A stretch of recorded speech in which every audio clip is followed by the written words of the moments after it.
Pero vosotros, amados, tened memoria de las palabras que antes fueron dichas por los apóstoles de nuestro Señor Jesucristo, los que os decían: en el postrer tiempo habrá burladores que andarán según sus malvados deseos.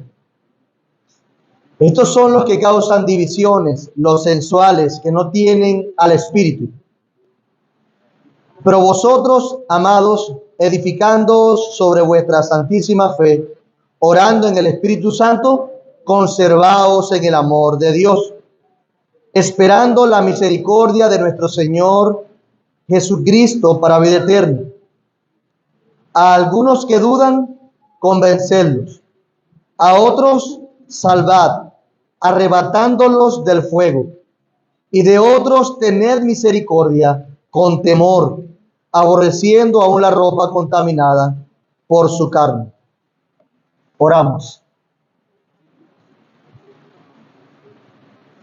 Una vez más estamos aquí, Señor, para rogar que nos acompañes. Si todos nosotros podemos estar aquí es por tu gracia. Si podemos exponernos a tu palabra es por tu gracia. Si podemos predicar tu palabra es por tu gracia. Una y otra vez te rogamos que nos recuerdes que no merecemos ser beneficiados con ella. Ni siquiera merecemos ser amonestados a la santidad y a la piedad.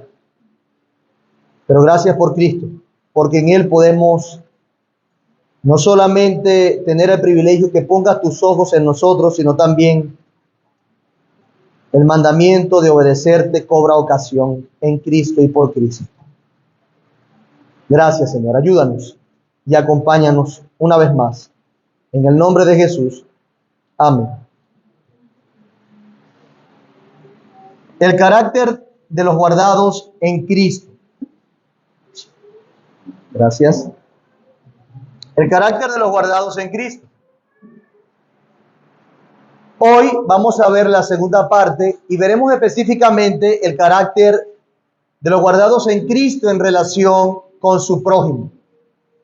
Antes, en los versículos del 20 al 21, vimos el carácter de los guardados en Cristo en relación con Dios, y ahora vamos a ver en relación con su prójimo, y estaremos deteniéndonos específicamente en los versículos 22 y 23. Sin embargo, quise leer la idea completa porque es toda una sección. ¿Sí me escuchan por allá? ¿Me escuchas bien, Luis? ¿Seguro? Gracias. Nuestro peregrinaje por el libro de Judas ha sido para mí muy interesante porque me ha maravillado la manera en cómo Judas se comunica al hablar de los falsos. Me ha maravillado porque inclusive le preocupó de tal manera la existencia de estos hombres entre los hermanos que se vio en la necesidad de escribirle pronto que contendiesen por la fe. Le habló de los peligros que representaban estos hombres, los pecados que tenían, la actitud que tenían, pero también les habló que ellos ya habían sido anticipados y destinados para una condenación terrible. Nos habló entonces Judas, y nos habla Judas también entonces del fin de los falsos maestros, de los hombres que se han rebelado contra la autoridad de Dios. Y algo que destaca Judas aquí también es que le escribe a los guardados en Cristo, a los santificados. Le escribe a aquellos que efectivamente podrían responder adecuadamente ante la presencia de estos hombres. El llamado no es un llamado al gobierno a que persiga y mate a los herejes y a los falsos. No es a la sociedad civil para que se ponga de acuerdo, es a la iglesia, a los guardados, a los preservados por Dios, porque ellos son los que solamente podrán atender esto adecuadamente. Solo los que están en Cristo son los que podrán vivir como Jesús vivió, por la verdad, para la verdad, en virtud de la verdad. Y una de las cosas que decíamos es que como guardados, estos hermanos, ahora Judas dirigiéndose a ellos, necesitaban edificarse en su santísima fe, estar firmes allí. ¿Cómo? Orando en el Espíritu, esperando la misericordia de nuestro Señor Jesucristo. De esa manera podían conservarse en la fe. De esa manera ellos podían entonces conservarse en el amor de Dios. ¿Lo recuerdan que era el mandamiento principal? Los otros verbos nos dicen la manera de cómo conservarnos en el amor de Dios, edificándose en su santísima fe, orando en el Espíritu Santo y aguardando la esperanza, esperando la misericordia de nuestro Señor Jesucristo para vida eterna.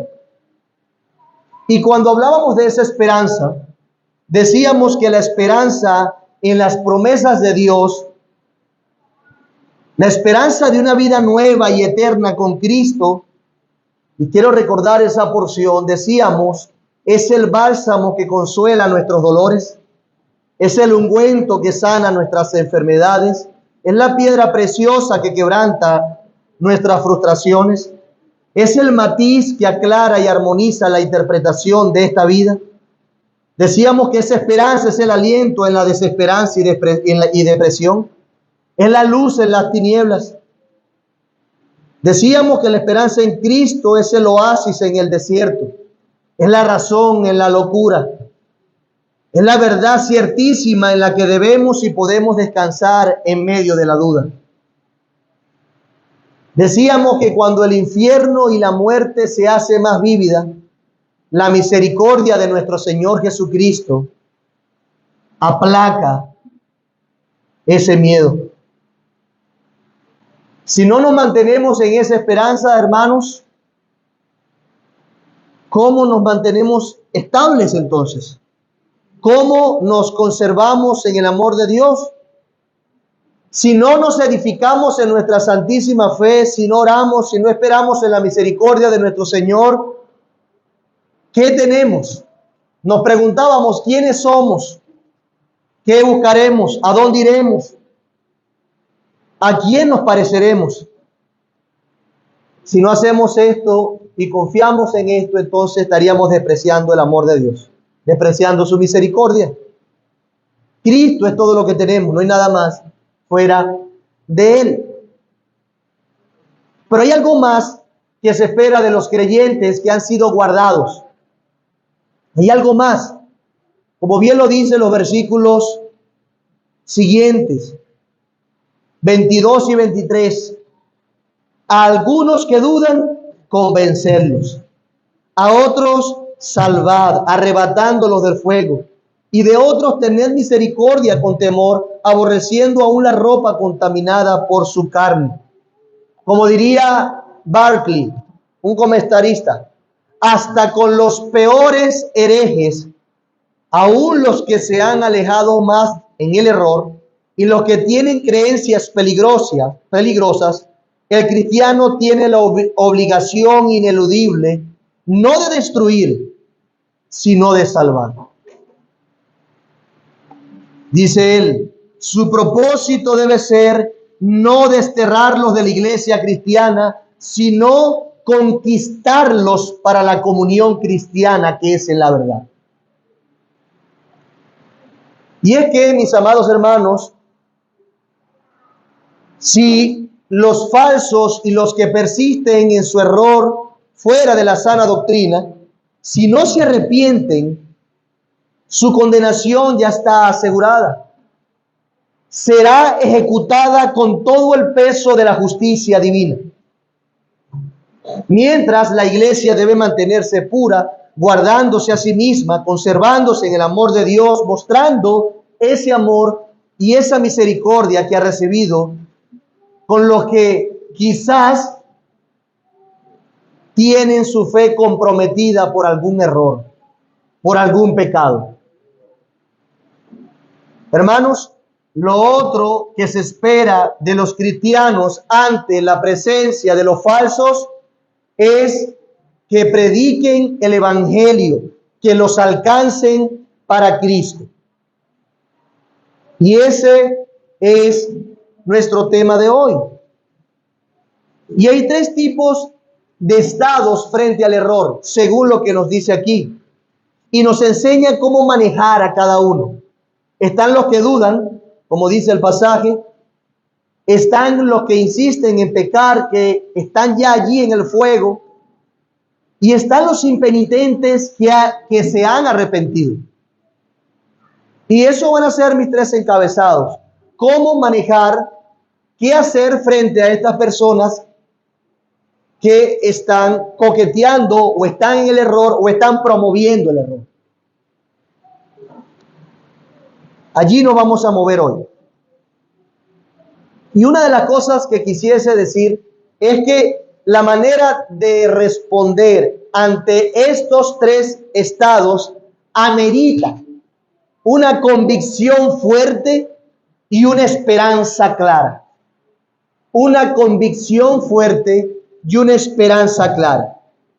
Lo natural, yo creo que todos hemos caído en eso, lo natural ante el error o ante la falla, ante el pecado de algún hermano, es reaccionar antes que accionar adecuadamente.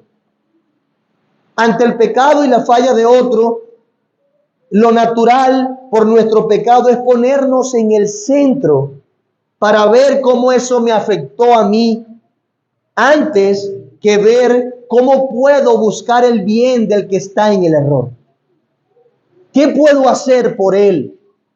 Antes de dolernos por la situación que está pasando esa persona. Pudiese ser un pecado, pero también puede ser una perspectiva equivocada, un error doctrinal, que si continúa en él, lamentablemente terminará muy mal. Pero eso es lo natural en nosotros. Reaccionar. Pero recordemos esto. Recordemos que las reacciones viscerales forman parte del carácter de los falsos, no de los creyentes. Esa es una respuesta de los falsos. Los falsos exponen su carácter, sus apetitos son expuestos al permitir o potenciar las querellas y divisiones de manera insensible. ¿Recuerdan que lo veíamos? Ese es el carácter de ellos. Potenciar o permitir las querellas y divisiones de manera insensible. Pero los que han sido apartados, guardados por Dios, los que han sido santificados, son capaces de dejar el pellejo en el asunto, con tal de mostrar un carácter y un proceder amoroso y restaurador, al punto que esta sección de la carta no considera específicamente la excomunión, sino siempre la restauración. Pero vosotros, amados, edificados sobre vuestra santífica fe, orando en el Espíritu Santo, conservaos en el amor de Dios, esperando la misericordia de nuestro Señor Jesucristo para vida eterna. A los que dudan, convéncelos. A otros, sálvalos, arrebatándolos del fuego. Y a otros, tener misericordia con temor, aborreciendo. En otras palabras, hay que hacer lo que esté en nuestro alcance, ilícitamente sea posible para el cristiano, para atraer a la verdad a estos tres tipos de personas.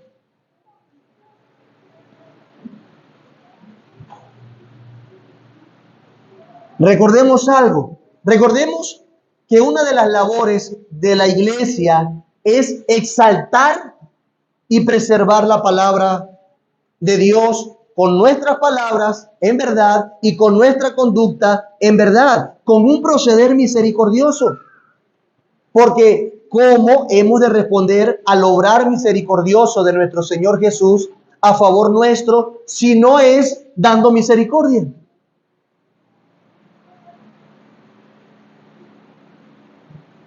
Respondemos al obrar misericordioso de Dios a nuestro favor, dejando los asuntos en sus manos, promoviendo la piedad en la verdad. Ahora, a los que dudan, ¿qué hacemos con ellos? ¿Quiénes son los que dudan? ¿Cómo le predicamos? Dice el versículo 20.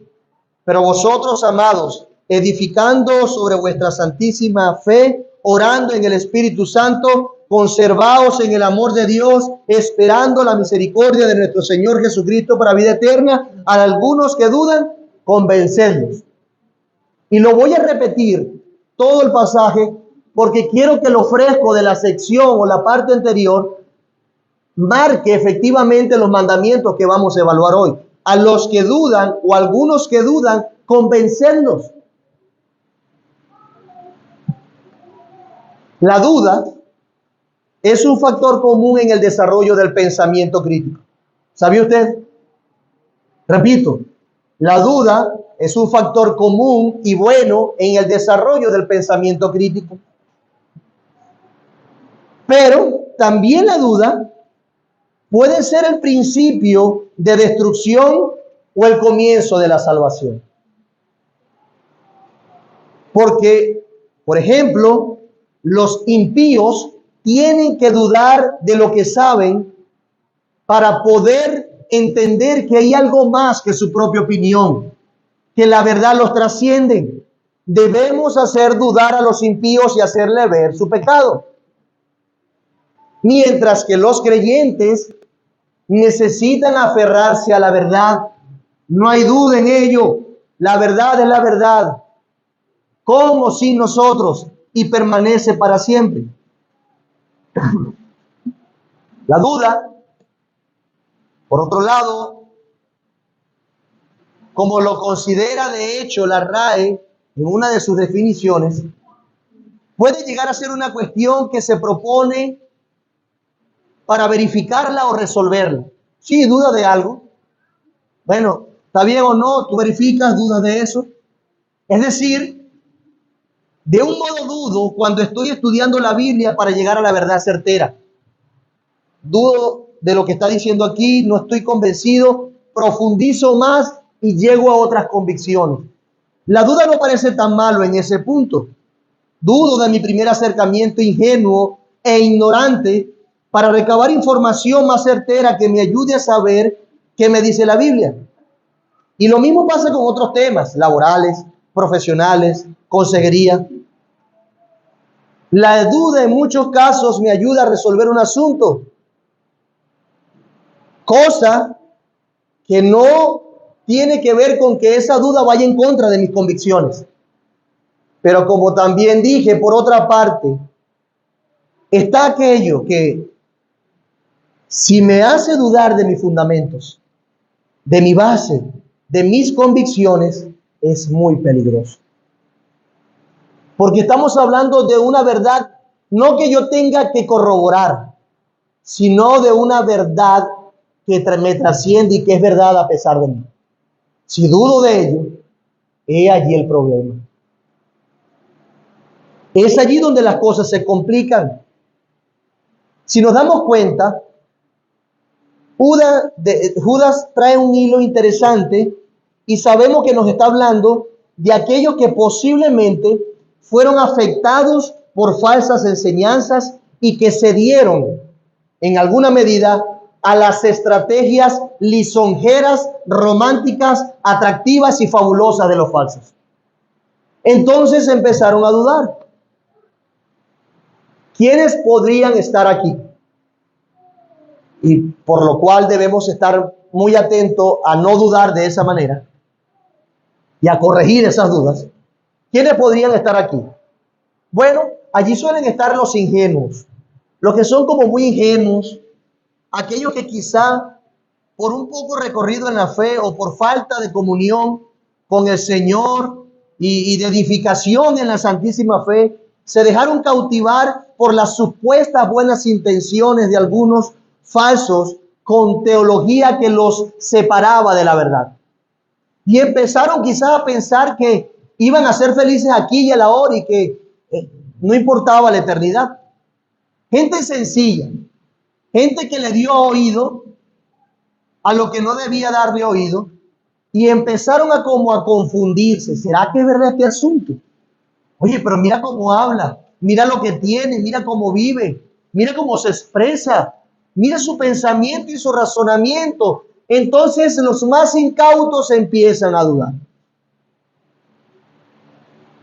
Estos son aquellos que claramente generan posturas y opiniones en función de la argumentación de otro, que o no tienen la capacidad o no quieren forjar su propia opinión a la luz de las Escrituras, sino que se dejan guiar por otras personas porque los otros entonces tienen una capacidad argumentativa mayor, una habilidad para hablar mayor y tienen un sentido de las ideas más elevado. Oye, me convenció. Y lo siguen. Personas que se centran en la capacidad de comunicación de las personas, más que en la vida de esas personas, porque ya sabemos que los falsos tenían un carácter terrible. Entonces, empiezan a creer, se dejan guiar por otros, por la argumentación y las posturas de otros, y en consecuencia abrazan posturas que son distantes al Evangelio. Bueno, a esas personas que dudan, a esos, a pesar de que en algún momento puede que nos generen cierta tristeza o aversión, ay, qué fastidio, otra vez. A pesar de que nos fastidie el asunto, cuando vemos a estas personas dudando una vez más, bueno, a pesar de eso hay que convencerlos de la verdad. Hay que convencerlos de la verdad. Y ese convencimiento que queremos alcanzar en ellos, ese deseo de convencerlos no es más que un deseo genuino de querer declararle la verdad para que sean sanos en la fe. Ese convencerlos es amarlos para que recuerden el Evangelio, para que recuerden las implicaciones prácticas del Evangelio. A los que dudan o a algunos que duden, convencerlos. Es persuadirles por medio de la palabra para que vean a Cristo. Es recordarle las Escrituras, es sentarse frente a la palabra de Dios, es hablar de la persona de Cristo, de su obra, es detenerse a pensar con los que dudan acerca de la majestuosa obra de Dios a través de su Hijo en la iglesia, donde Dios ha expresado cosas tan espléndidas y tan sabias que aún los ángeles admiran, según Efesios. Es sentarse a maravillarlo por la verdad de Cristo. No simplemente es rebatir argumentos, es llevarlo a admirar a Jesús, convencerlo. La idea no es ganarlos intelectualmente, es ganar su corazón a la luz de la verdad. Esa es la idea. ¿Y cómo se da entonces ese convencimiento a los que dudan? Bueno, se da con una actitud compasiva. Recuerdan que les dije anteriormente que a veces nos da como fastidio. Otra vez este dudando, otra vez esto. Bueno, allá él y su problema. No le diga más nada. Nos pasa, ¿verdad? Pero Judas nos dice: conservaos en el amor de Dios. A algunos que dudan, convencerlos. Es compasiva, Ese convencimiento es tierno, es firme, porque parecen que esas personas no están firmes en la fe. No se trata de que tengamos lástima de ella, ay pobrecito, vamos a ayudarlos, que es otra cosa, nosotros somos terribles. Ay, qué lástima, vamos a ayudarlos. Se trata de estar realmente interesados en ayudar a los que su pensamiento ha sido estorbado. Evoca una actitud humilde. Algunos que dudan, convencerlos. Esto también se da y se puede dar y se debe dar, y los animo a que lo hagamos en el discipulado. ¿Cuántas personas no vienen con cosas diferentes a la iglesia? Que hemos aprendido mal. ¿Cuántos vienen con ideas bien complejas? Y usted dice, no, el que crea eso es un loco. Bueno, te llegó el loco.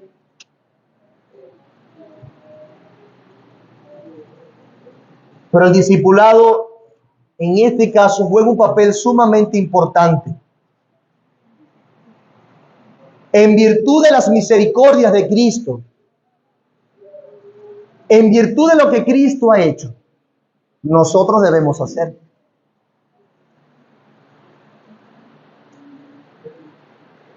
El discipulado ante los que dudan es una respuesta oportuna. Ahora, Judas no habla de otro tipo de personas. Solamente hay que convencerlos sentados con las escrituras y maravillarlos de Cristo, de Dios y su obra, sino que hay un tipo de persona que está en un estado mucho más complejo. Mucho más complejo. Vamos a leer otra vez desde el 20. Pero vosotros, amados, edificando sobre vuestra santísima fe, orando en el Espíritu Santo, conservaos en el amor de Dios, esperando la misericordia de nuestro Señor Jesucristo para vida eterna. A los que dudan, convertedlos. A otros, salvad, arrebatándolos del fuego, y de otros, tened misericordia con temor. Ahorita nos vamos a detener a aquellos que hay que arrebatarlos del fuego. Hay que arrebatarlos. Y noten el término que se usa, sálvalo. Sálvalo. Y aquí es donde algunos piensan que no solamente está hablando de cristianos que están siendo cautivados por el error, sino también de personas que, creyendo que eran cristianos, no lo eran, y más fácilmente se dan al error y necesitaban predicarle el evangelio. Pero estas personas estaban expuestas al fuego. Al fuego. Y a esos habría que salvar. Ahora, nosotros como evangélicos tenemos una connotación de salvar bien sencilla a veces. Estamos jugando uno. Ay, me salvé de ese +4. Estamos, ay, me salvé. Y parece ser que en el tiempo toma una connotación superficial. Pero Judas no tiene esa intención aquí. Judas dice, sálvalos. Literalmente es la idea como que si se está ahogando alguien y tienes que arriesgar tu vida para salvarlo. Tienes que usar alguna manera para salvarlo. Entonces, en segundo lugar, tenemos a los que se han dado a pensamientos cerrados y han avanzado más.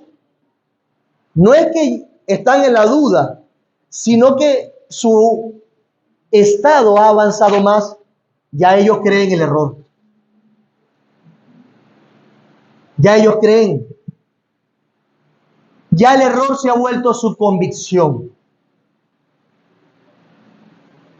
Convicciones que los llevan a juicio. Ya no es una mente sencilla que necesita dirección. Ahora Judas presenta una mente resuelta que ha abrazado el error y eso tiene repercusiones claras en su conducta. Vive conforme a eso. En su manera de proceder Se ve el asunto. En su manera de proceder en la iglesia, se ve que ha abrazado el error. Está convencido. Nadie lo saca de eso. A estos no hay que convencerlos nada más. De hecho, la fuerza y el ímpetu que Judas comunica en exhortación es a que tengan que arrebatarlo del fuego. ¿Sí lo entienden? Arrebátanlo del fuego. Y es que efectivamente eso es lo que cosecharán si se mantienen en su error, si se mantienen distantes del Evangelio. Juicio será el fin si no se detienen a recordar lo que significa la gracia, la misericordia y el amor de Dios a favor de los pecadores. ¿Y cómo se expresa a otros? Si se mantienen en el error, fuego es lo que cosecharán. Entonces, como de manera anticipada dicen, arrebátalos del fuego. Sálvalos. Sálvalos. El estado de esta persona llega a ser un estado que expresa, que evoca la necesidad de arrebatarlo del error. Porque tú sabes efectivamente a dónde se va. Imagina por un momento que alguien va nadando sentido a un precipicio y él cree que va en sentido correcto. Algo bien conocido por nosotros, el Santo Ángel. Ahorita que está lloviendo debe tener algo de agua más. Pero imagínense que alguien está nadando tranquilo, creyendo que va al lugar correcto y lo que va a hacer es caer en ese precipicio. Él cree que va bien, pero tú te das cuenta que no es así. Tú lo estás viendo desde otra óptica. Tú sabes a dónde va a parar esa persona. Entonces, con toda la compasión, necesitas hacer un esfuerzo más grande. Necesitas salir en una lancha para amarrarlo, montarlo en la lancha y señalarle el precipicio hacia donde iba a dirigirse. No, él sigue nadando hacia allá. Tú necesitas enlazarlo literalmente desde la lancha y llevarlo a un lugar seguro, a otros salvar, arrebatándolos del fuego. Sálvalo. En su momento, Lot parecía estar con una actitud relajada ante el contexto tan pernicioso de su ciudad. Y Dios, por compasión, ¿qué hace? Envía ángeles. Y además, los ángeles literalmente tienen que decir, corre, vente, claro que viene el fuego, claro que sí, vámonos de aquí. Y creo que eso también pudiese ilustrar lo que queremos o lo que quería Judas comunicar. Sálvalos con compasión. Y claramente, no es que nosotros ejecutemos la salvación como si la salvación estuviera en nosotros. No es la idea. No es la idea. Dios es quien salva. Pero como alguien diría, nosotros somos ministros de su salvación, siervos de Dios en la salvación de los hombres.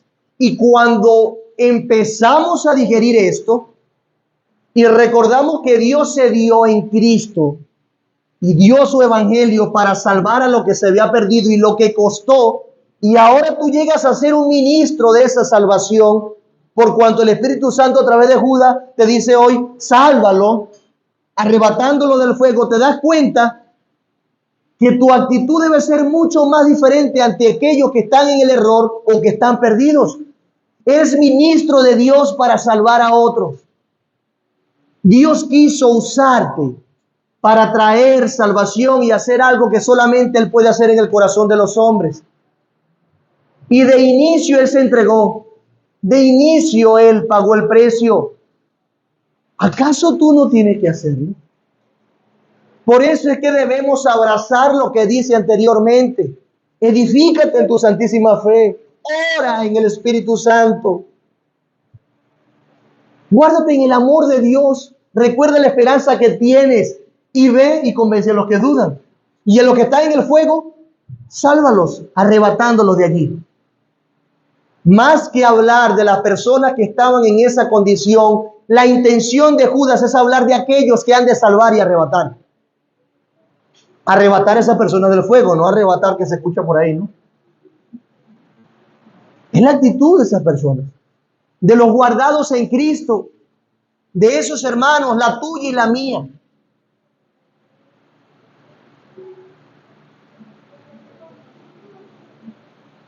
Somos ministros de Dios.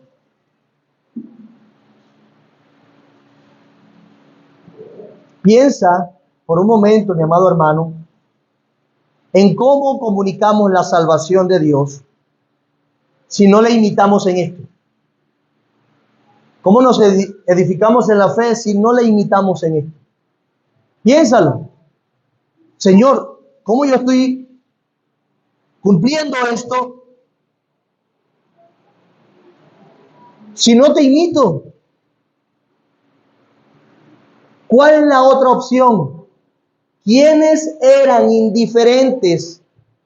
¿Quiénes eran los que se apacentaban a sí mismos? Los falsos maestros. ¿Quiénes son los que decían, bueno, tenían su salvación, su iluminación, su nivel teológico y espiritual y no le importaba verdaderamente los otros? ¿Quiénes eran? Los falsos. Los falsos. Pero los guardados salvan y arrebatan del fuego a aquellos que han permanecido en su error. Si nos damos cuenta, la opción es comportarnos o tener el carácter de los falsos o tener el carácter de los guardados en Cristo.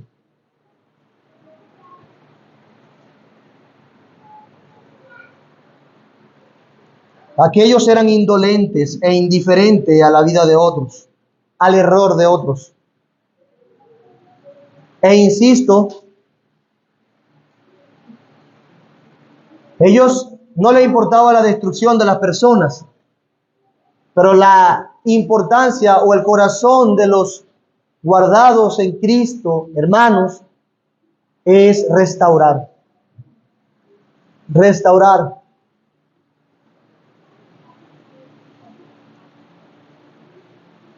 Pero hay otro tipo de personas, los que he llamado los impenitentes arrepentidos.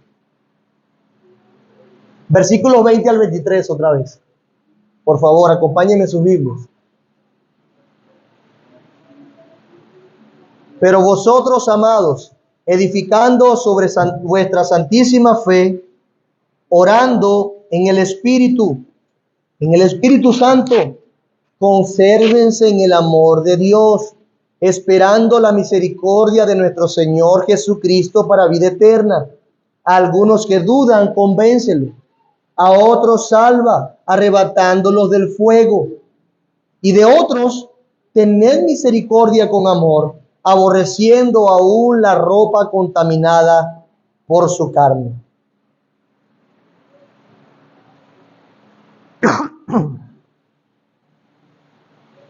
Por otra parte, están aquellos que han llegado aún más lejos. No solamente han dudado, no solamente han persistido en su error, sino que ahora alientan a otros al error. Promueven el error. Y Judas presenta este asunto de estas personas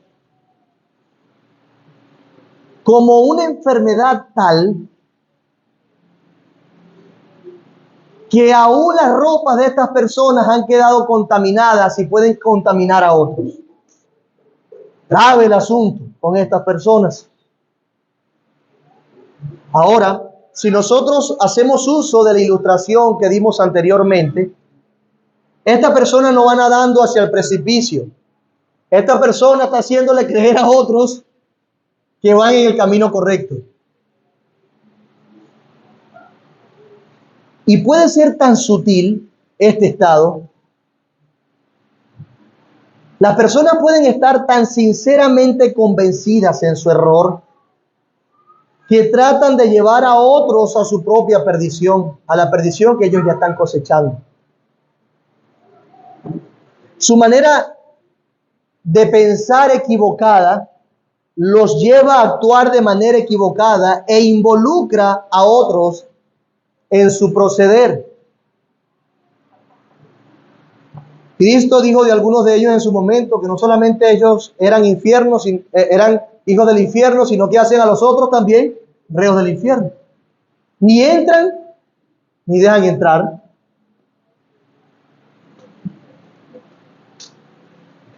Personas que han estado ya promoviendo un error que no tiene lugar. Y la idea de aborrecer las ropas que aparece en este pasaje nos enseña precisamente que su estado tiene la cualidad de contaminar a otro. Tiene la cualidad de contaminar a otro. Creo que Judas, como buen judío, está evocando la idea que aparece, por ejemplo, en Levítico 13, del 47 en adelante. Lo voy a leer para ustedes. Dice: cuando en un vestido hubiere plaga de lepra, ya sea vestido de lana o de lino, o en urdimbre, o en trama de lino o de lana, o en cuero, o en cualquier obra de cuero, y la plaga fuera verdosa o rojiza, en vestido o en cuero, en urdimbre o en trama o en cualquier otra obra de cuero, plaga es de lepra, y se ha de mostrar al sacerdote. Y el sacerdote mirará la plaga y encerrará la cosa plagada por 7 días. Y el 7º día mirará la plaga, y si se hubiera extendido la plaga en el vestido, en la urdimbre, o en la trama, o en el cuero, o en cualquier obra que se hace de cuero, lepra maligna en la plaga, inmunda será. Será quemado el vestido, la urdimbre o trama de lana o de lino, o cualquier obra de cuero en que hubiere tal plaga, porque lepra maligna es, al fuego será quemado. ¿Qué pasaba si no tenían el cuidado con esa ropa? Literalmente estaban potenciando una epidemia en medio del pueblo. ¿De qué? De una enfermedad tan compleja como la lepra, que su nivel de infección es muy, muy grande. Y así como ese vestido debía ser inmundo por aquella enfermedad, así debería hacerse con el proceder de la persona. Vean el pasaje de Judas: a otros salvad arrebatándolos del fuego, y de otros tened misericordia con temor. ¿Cómo? Aborreciendo aún la ropa contaminada por su sangre. O en otras palabras, aborreciendo la actitud y todo lo que ellos abrazaron que los llevó a una actitud, conducta impía, a un pensamiento impío. Aborreciéndolo. Ahora, ¿qué pasa si una persona de esta cualidad se arrepiente? Dios lo salva. Dios tendría misericordia de él. Por supuesto, tuvo misericordia de ti y de mí. Pero que haya tenido misericordia no es que vamos a estar de acuerdo, ni vamos a dejar de medir la magnitud de lo que creía y lo que hacía. Hay que hacerle entender con temor que eso es abominable para Dios. Que sí, Dios puede salvarlo, hay que tener misericordia, pero es terrible lo que hacían, lo que pensaban, lo que promovían, su actitud, su pecado, sus ideas. Ese es el punto.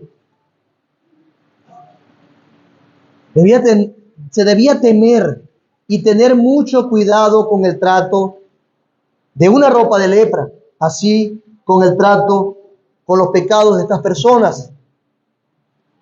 Hermanos, es posible que nosotros quizás no hayamos visto una persona de esta manera.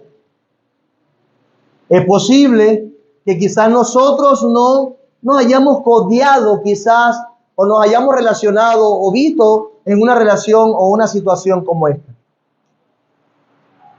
Pero eso pasa y pasa mucho. Pero nosotros debemos ser sinceros si ha pasado, porque precisamente eso es lo que nos lleva a nosotros a considerar elementos que Dios nos ha dejado para mantener la santidad de su iglesia, preservar la paz y exaltar la verdad, como la disciplina.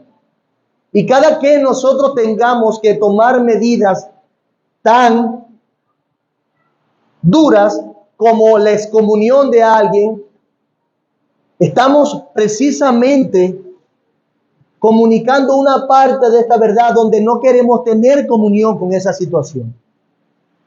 Pero ¿qué pasa si la persona se arrepiente? Bueno, en Cristo puede encontrar perdón, puede ser recibida esa persona, pero con nuestra actitud, nuestra proceder, nuestras decisiones, dejamos claro que en ninguna manera estamos de acuerdo con ello y aborrecemos esa actitud y lo usamos para temer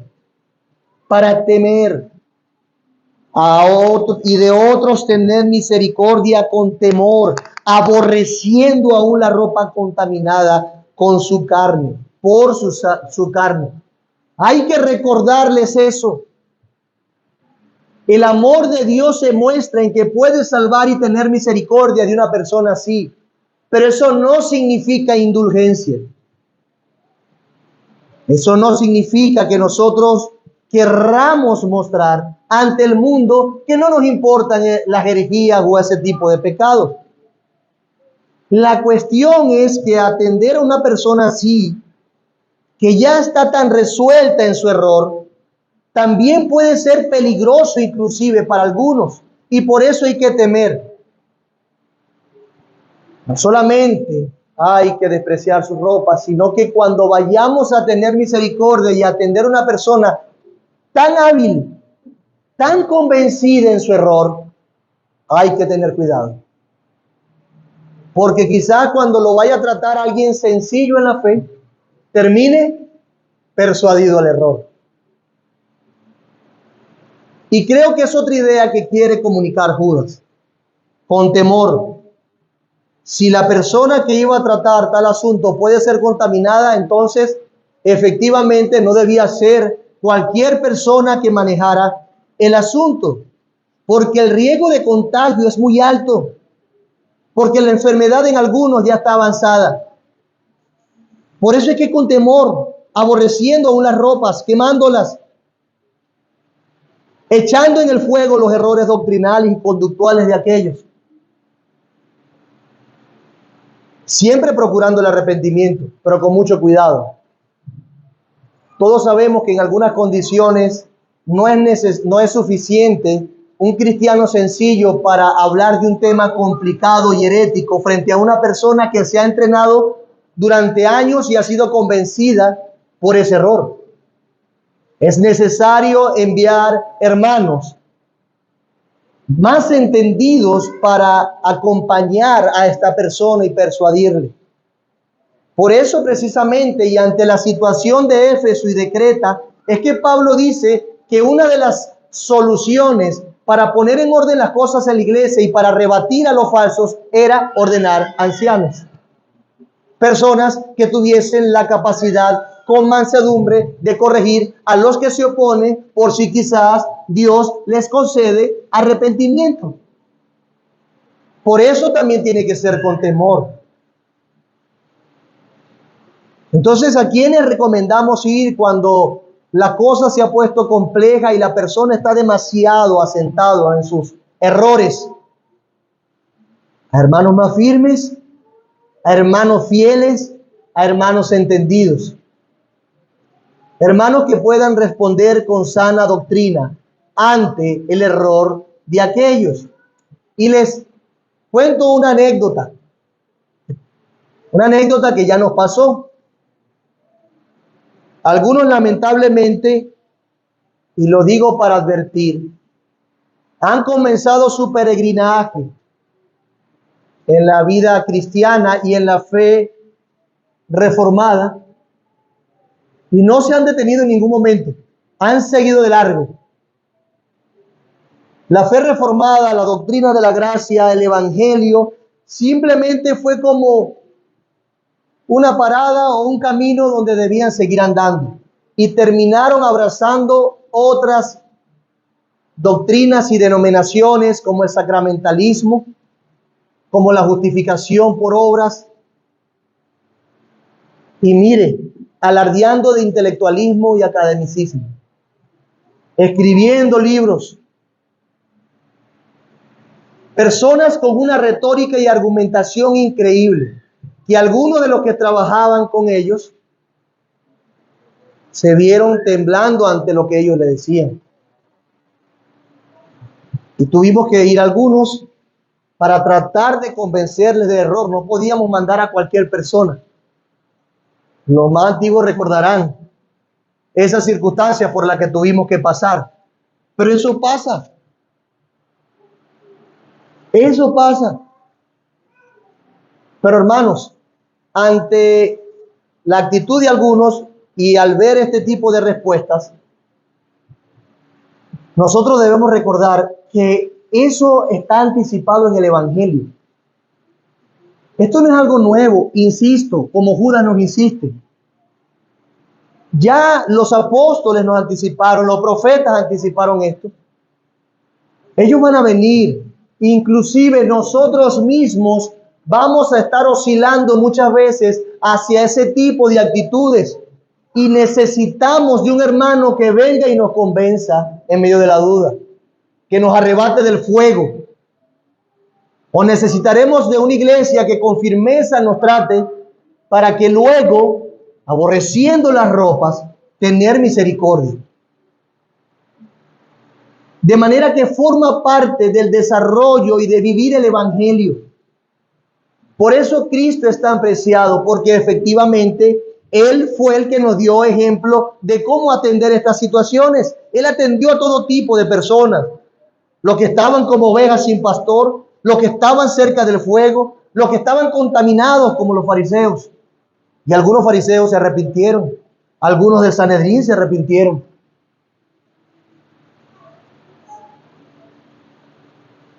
Por eso, reflexionemos, ¿quiénes éramos nosotros? La actitud que se espera del creyente ante estas situaciones de compasión y misericordia es de orando por el Espíritu Santo, recordando el amor de Dios. ¿Quiénes éramos? ¿A dónde íbamos? ¿Cuántos de nosotros no llegamos a ser engañados creyendo cualquier cosa extraña? Lidiando con lobos literalmente, con falsos, con herejes. ¿A dónde íbamos? ¿Cuál era nuestro destino? Hasta que Dios por su gracia nos dio a alguien o algún medio de gracia, a alguna persona que nos hizo despertar del error. ¿Es que acaso no estamos muchos así aquí? Entonces vean cómo eso inclusive se cumple en el mundo cristiano. Y al considerar eso, veamos la conclusión de Judas, que a pesar de lo tenaz que fue en declarar el fin de los hombres perversos, de los falsos,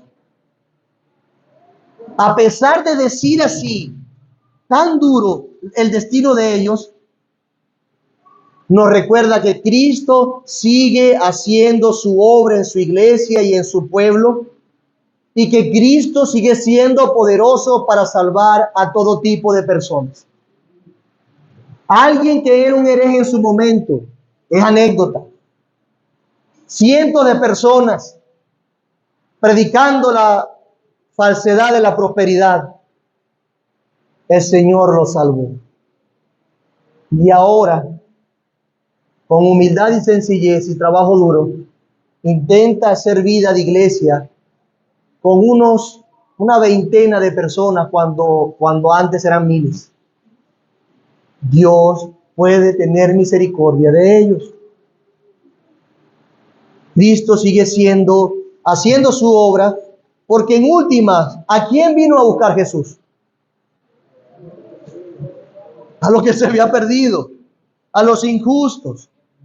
Mientras estemos en esta parte de la eternidad, mis amados hermanos, Cristo sigue salvando pecadores como tú y como yo.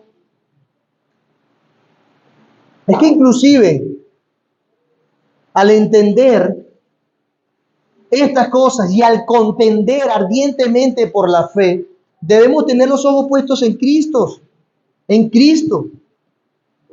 Y también en nosotros, para que, como decía en la escuela dominical, ver quiénes éramos y a dónde Dios nos ha llevado. Hermanos, contender es expresar un deseo genuino porque todos vean a Cristo. Contender no es aprenderte 2 cosas en 2 libros, leer el internet y ponerte por Facebook o Instagram a pelear. Eso no es contender. Contender no es que dé 5, 4, 6 insultos reformados y teológicos. Contender ardientemente por la fe se comienza contendiendo con nosotros mismos. ¿Lo recuerdan?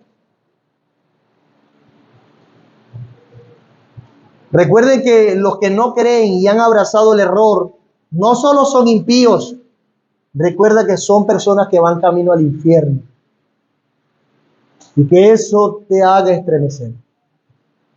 Algunos de nosotros podemos estar tan hastiados ya de la situación. Es que hay tanto hereje, pastor, es que tanto falso, que tanto mentiroso.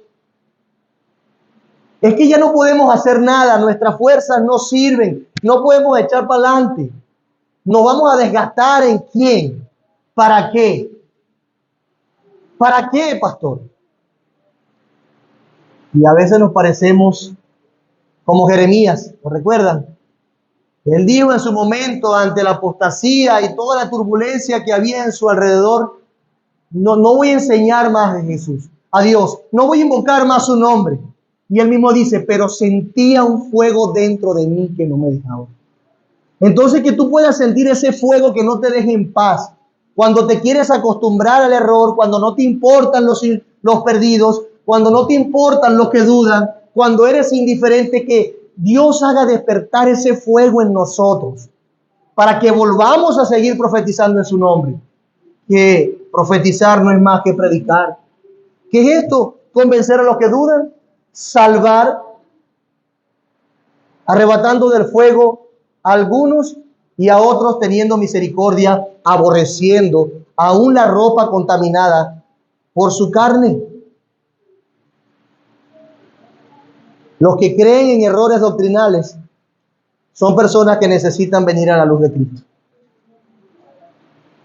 Los herejes, si no se arrepienten, como iba a pasar contigo, si no te arrepentías,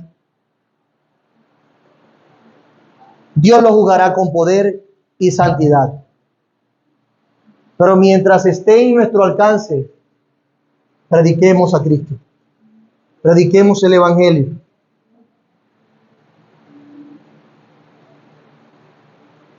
Nosotros podemos inclusive predicarles y mostrarles el camino señalándolos. Que se den cuenta en lo que están.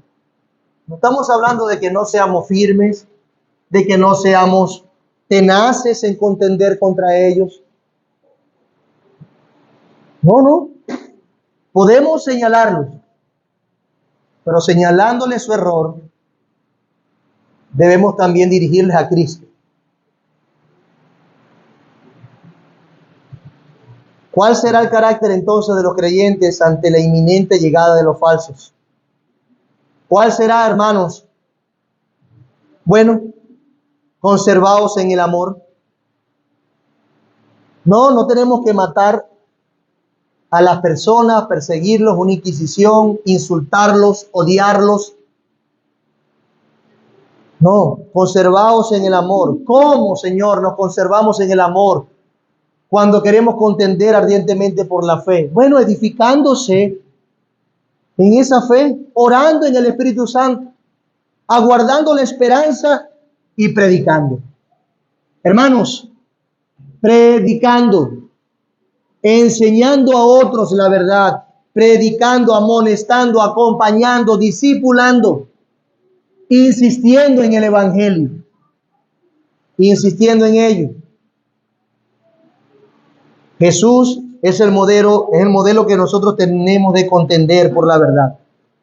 Él predicó, rebatió, aclaró, tuvo compasión, disciplinó y restauró. A Él sea la gloria por siempre, y Él siempre sea la motivación de nuestras almas para buscar los intereses del Evangelio, del Rey en este mundo mientras tengamos vida. Amén.